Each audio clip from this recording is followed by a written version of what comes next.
Lockup death కాదు, ఇది lockup దహనం. లాకప్ డెత్ కాదు, ఇది లాకప్ దహనం. ఒక తల్లి తన కొడుకును అప్పగించమని పోలీసులను ప్రాధేయపడింది. పోలీసులు కనుకరించలేదు. కనీసం తన కొడుకు శవాన్నైనా, ఒకవేళ తన కొడుకును చంపేసి ఉంటే తన కొడుకు శవాన్నైనా అప్పగించమని కోరింది. అప్పటికి పోలీసులు కనుకరించలేదు. మళ్ళీ అదే తల్లి ఒకవేళ చంపేసి ఉంటే, కాల్చేసి ఉంటే తన కొడుకు బూడిదనైనా ఇప్పించమని వేడుకుంది. ఇలాంటి దారుణమైన మనసును కలిచివేసే సంఘటన గతంలో మనం ఎప్పుడైనా చూశామా?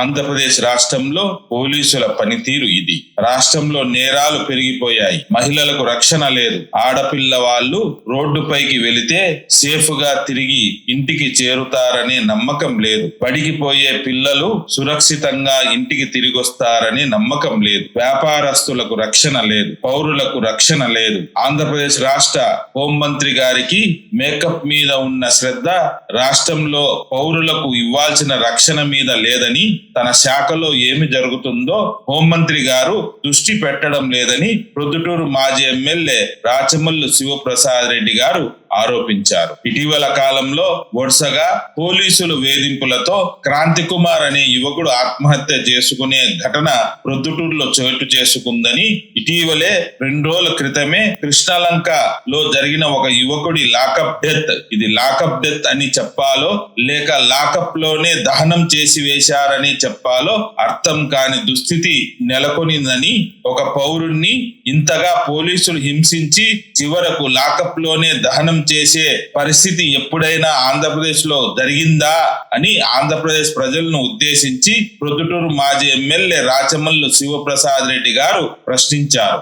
ఆంధ్రజ్యోతి వంటి మీడియా పత్రికలు కూటమి ప్రభుత్వానికి అడుగులకు మడుగులు వస్తే ఎల్లో మీడియా మృతుని మీద ఇంతటి దారుణమైన సంఘటన ఆంధ్రప్రదేశ్ లో చోటు చూసుకుంటే, ఇంతటి దారుణమైన దుస్థితి ఆంధ్రప్రదేశ్ రాష్ట్రంలో ఏర్పడితే మృతునికి బాసటగా నిలవాల్సిన మీడియా అధికార పార్టీకి కొమ్ము కాస్తోంది.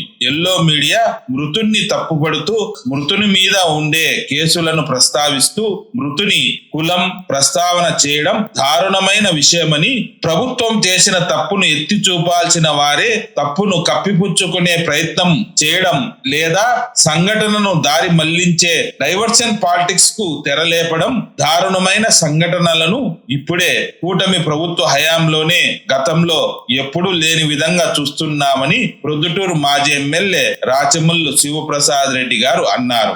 ఆంధ్రప్రదేశ్ రాష్ట్రంలో అప్పులు పెరిగిపోయాయని, గతంలో ఎప్పుడు లేని విధంగా అప్పులు చేస్తూ ప్రజల సంక్షేమాన్ని గాలి కొదిలేసి చివరాఖరకు కనీసం శాంతి భద్రతలను పరిరక్షించాల్సిన బాధ్యతను కూడా నెరవేర్చలేని దుస్థితిలో ఆంధ్రప్రదేశ్ రాష్ట్రంలో ప్రభుత్వం నడుస్తోందని ప్రొద్దుటూరు మాజీ ఎమ్మెల్యే వైఎస్ఆర్సీపీ అధికార ప్రతినిధి రాచమల్లు శివప్రసాద్ రెడ్డి గారు అన్నారు. ఆంధ్రప్రదేశ్ రాష్ట్రంలో జరుగుతున్నటువంటి వరుస సంఘటనలను దృష్టిలో పెట్టుకొని గతంలో లాల్ బహదూర్ శాస్త్రి గారు ఒక సంఘటనకు నైతిక బాధ్యత వహిస్తూ తన రాజీనామాను సమర్పించిన అంశాన్ని దృష్టిలో ఉంచుకొని లేదా ఆ అంశాన్ని ఆదర్శంగా తీసుకొని అయినా ఆంధ్రప్రదేశ్ రాష్ట్రంలో జరుగుతున్నటువంటి ఈ వరుస సంఘటనలకు నైతిక బాధ్యత వహిస్తూ కూటమి ప్రభుత్వానికి చెందిన పెద్దలు రాజీనామా చేయాల్సిన బాధ్యత ఉందని రాచమల్లు శివప్రసాద్ రెడ్డి గారు చెప్పారు.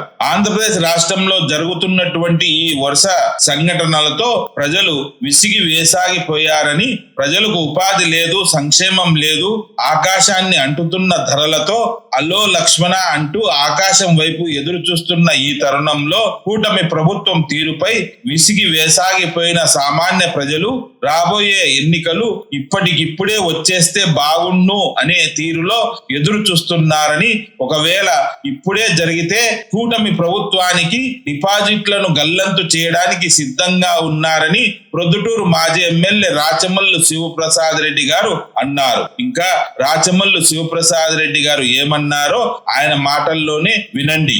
చంద్రబాబు నాయుడు గారి నేతృత్వంలో పోలీసుల పనితీరు ఏ విధంగా ఉందని చెప్పి రాష్ట్రం అంతా ఒకసారి చర్చించుకునే పరిస్థితి ఆవశ్యకత ఏర్పడింది. అంతకుముందేమో క్రాంతి కుమార్ ఒక అబ్బాయి సూసైడ్ సిఐ నాగరాజు పైన పోలీసుల పైన వేగిస్తున్నాడని చెప్పి ఒక వీడియో తీసి మన ముందరనే గులికలు వేసుకొని ఆత్మహత్య చేసుకున్నాడు, అందరం చూసినాం. ఈ మధ్యనే అది కథ ముగిసిపోగతలికే నిన్న కృష్ణలంకలో సాయి కృష్ణ అది ఒకటి, ఇంకా దాని గురించి చర్చ ముగిసిపోగతలికే ఆదోనిలో నేను ఒక ఆమెను లాకప్ లోనే. ఈ రాష్ట్రంలో గాని దేశంలో గాని ప్రజలందరూ ఎన్కౌంటర్లు చూసింటారు, లేదంటే లాకప్ డెత్ చూసింటారు. ఇది లాకప్ డెత్ అని మాట్లాడుతున్నారు, ఇది లాకప్ డెత్ కాదు, లాకప్ దహనం. ఇది దహనం. లాకప్ డెత్ అంటే లాకప్ లో చంపేసి మృతదేహాన్ని వాళ్ళ అమ్మకం ఆయనకో పిల్లానికో ఇవ్వడం. ఇక్కడ మృతదేహమే లేదు, అవశేషాలే లేవు.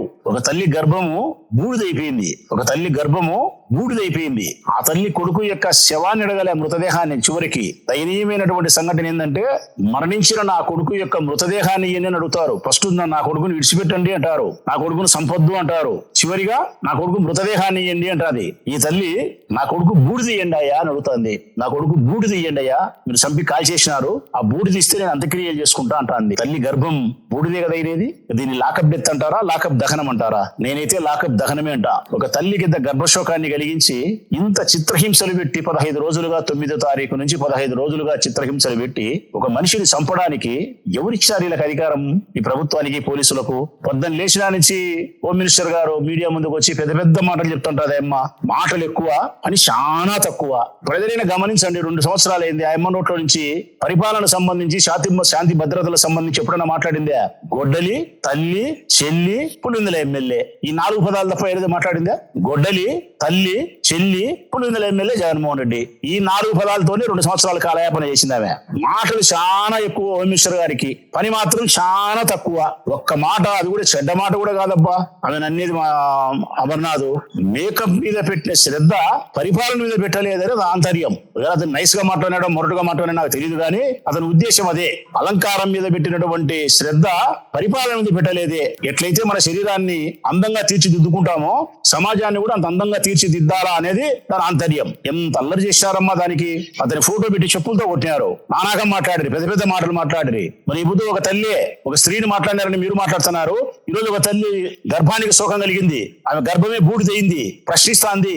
మీ ప్రభుత్వం యొక్క నేతృత్వంలోనే పోలీసులు పని దరిద్రమైన పని చేశారని చెప్పి దేశమంతా కూడా ఎగుస్తాంది. దీనికి బాధ్యత వహించారా? పోలీసులే బాధ్యత వహిస్తారా? పోలీసుల్లో కూడా సిఐ నాగరాజు మాత్రమే బాధ్యత వహిస్తాడా? సిఐ కంటే కింద ఉండే వాళ్ళు, పైన ఉండే వాళ్ళు, డిఎస్పీలు, ఏసీపీలు, డీజీపీలు ఎవరు బాధ్యత వహించరా? ఎంటైర్ పోలీస్ శాఖ బాధ్యత వహించదా? ఈ పోలీస్ శాఖను నడిపించే హోమ్ మినిస్టర్ గారు బాధ్యత స్వీకరించరా? లాల్ బహదూర్ శాస్త్రి మాదిరి ఒక రైల్వే శాఖ మంత్రిగా పనిచేస్తే రైలు ప్రమాదానికి గురైతే ఆయన రాజీనామా చేసినాడు. ఇది నా బాధ్యత, నైతిక బాధ్యత అని చెప్పి. మరి నువ్వు బాధ్యత తీసుకోవమ్మా అనితమ్మా? గబ్బిలం పట్టుకొని పదవిని ఊరాడాల్సిందే తప్ప మీకు పరిపాలన మీద అవగాహన లేదు, సామర్థ్యం లేదు, పరిపాలన చేసే స్వేచ్ఛ లేదు. కేవలం 2 నీకు తెలిసేదమ్మా. 1 లోకేష్ బాబును పొగిడే భజన కార్యక్రమం, 2 జగన్మోహన్ రెడ్డి విమర్శించే కార్యక్రమం. ఆడపిల్లల మీద జరిగే అఘాయిత్యాలు నీకు కనిపించవు, మానభంగాలు, హత్యలు, యాసిడ్ దాడులు, ఇట్లాంటి లాకప్ డెత్తులు, లాకప్ దహనాలు 1, 2, 3. చంద్రబాబు నాయుడు గారు బాధ్యత వహించరా? పోలీసులు, హోమ్ మినిస్టర్. ఈ రాష్ట్రానికి ముఖ్యమంత్రి చంద్రబాబు నాయుడు గారు, ప్రభుత్వాన్ని నడిపేది ఆయన. మరి ఇంత ఘోరమైన జరిగిన రాష్ట్ర ప్రభుత్వము జవాబుదారీతనంగా మాట్లాడదా? 15 రోజుల నుంచి 15 రోజులు దాదాపు నెల రోజులుగా ఆ తల్లి పోలీస్ స్టేషన్ చుట్టూరు తిరిగి అవమానపడి పట్టించుకునే నాదుడే లేడు.